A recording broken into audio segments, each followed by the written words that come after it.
हर हर महादेव श्रोताओं, आप सभी का स्वागत है हमारे यूट्यूब चैनल में। आज मैं आपको सुनाऊंगी सोमवार व्रत कथा।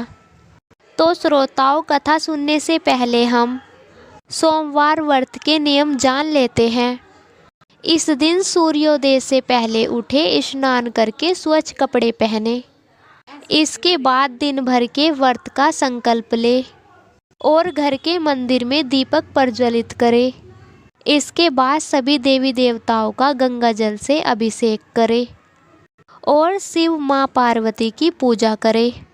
इस दिन शिवलिंग पर दूध, दही, शहद या कोई भी वस्तु चढ़ाने के बाद जल जरूर चढ़ाए। सोमवार के दिन शिवलिंग पर चमेली के फूल अवश्य अर्पित करे।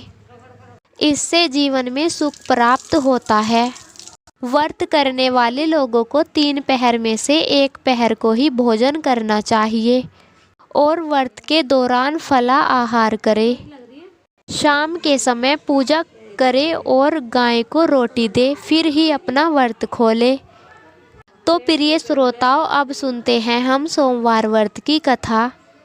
एक बार किसी नगर में एक साहूकार रहता था। उसके घर में धन की कोई कमी नहीं थी, लेकिन वह संतान न होने के कारण बहुत दुखी रहा करता था।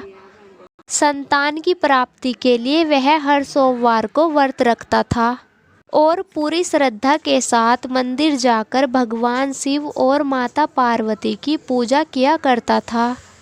उसकी भक्ति से प्रसन्न होकर माता पार्वती ने एक दिन भगवान शिव से उसकी मनोकामना पूर्ण करने का निवेदन किया। पार्वती जी के आग्रह पर भगवान शिव ने कहा, हे पार्वती, इस संसार में हर प्राणी को उसके कर्मों का फल मिलता है और जिसके भाग्य में जो हो उसे भोगना ही पड़ता है।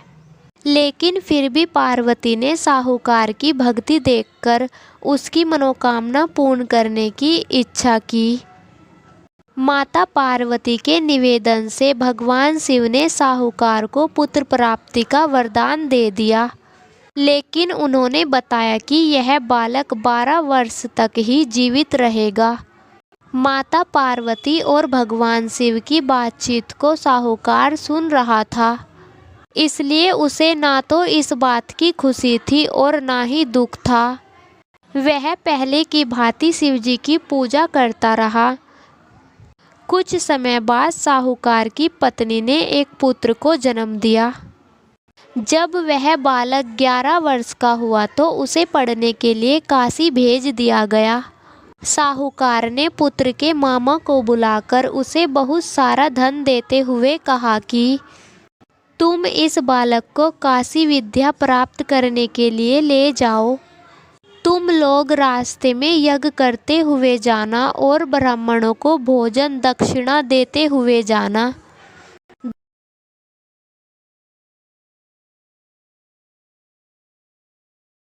लेकिन जिस राजकुमार से राजा की कन्या का विवाह होना था, वह एक आंख से काना था। राजकुमार के पिता ने अपने पुत्र की काना होने की बात को छिपाने के लिए सोचा, क्यों ना साहूकार के पुत्र को दूल्हा बनाकर राजकुमारी से विवाह करा दूं और विवाह के बाद साहूकार के पुत्र को धन देकर विदा कर दूंगा और राजकुमारी को अपने नगर को ले जाऊंगा।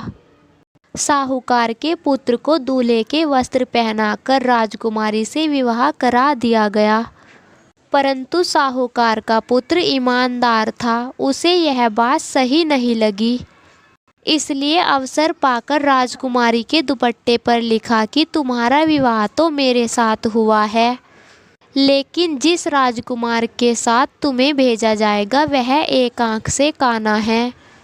मैं तो पढ़ने के लिए काशी नगरी जा रहा हूँ। जब राजकुमारी ने अपनी चुनरी पर लिखी बातें पढ़ी तो उसने सभी बातें अपने पिता से बताई। राजा ने ये सभी बातें जानकर अपनी पुत्री को विदा नहीं किया।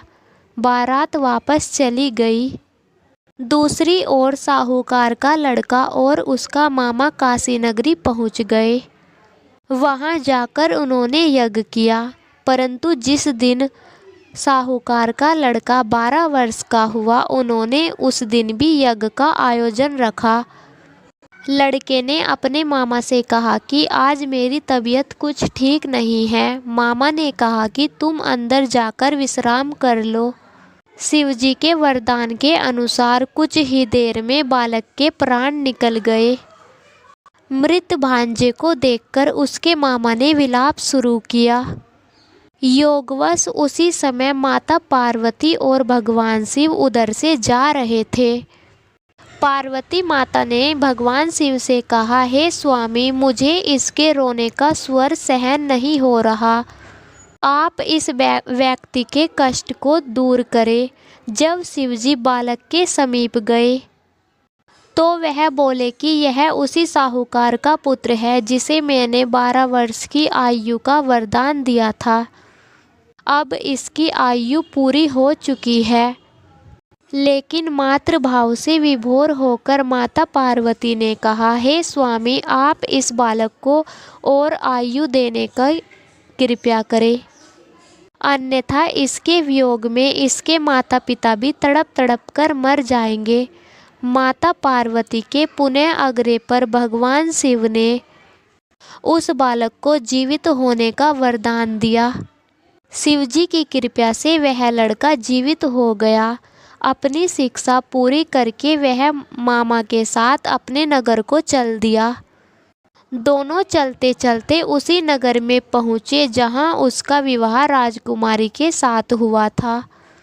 उस नगर में भी उन्होंने यज्ञ का आयोजन किया। उस लड़के के ससुर ने उसको पहचान लिया और लड़के को महल में ले जाकर उसकी खातिरदारी की। अपनी पुत्री को उसके साथ विदा कर दिया। उधर साहूकार और उसकी पत्नी भूखे प्यासे रहकर अपने बेटे की प्रतीक्षा कर रहे थे। उन्होंने प्रण कर रखा था कि यदि उन्हें उनके बेटे की मृत्यु का समाचार मिला तो वह भी अपने प्राणों को त्याग देंगे, परंतु अपने बेटे की मृत्यु का समाचार ना पाकर वह बहुत प्रसन्न हुए। उसी रात भगवान शिव ने साहूकार के सपने में आकर कहा, हे श्रेष्ठी, मैंने तो सोमवार के व्रत करने और कथा सुनने प्रसन्न होकर तेरे पुत्र को लंबी आयु प्रदान की है।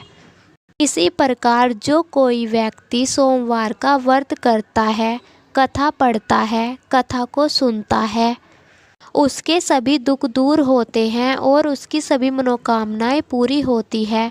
भगवान शिव और माता पार्वती की कृपा उस पर सदैव बनी रहती है। तो प्यारे श्रोताओं, बोलो भगवान शिव और माता पार्वती की जय। तो हमारे प्यारे श्रोताओं, अगर आपको कथा अच्छी लगी हो तो कमेंट बॉक्स में हर हर महादेव लिखना ना भूलें और वीडियो को लाइक करें और हमारे चैनल को सब्सक्राइब करें। फिर मिलते हैं ऐसी ही धार्मिक कहानियों के साथ। आप सभी का धन्यवाद।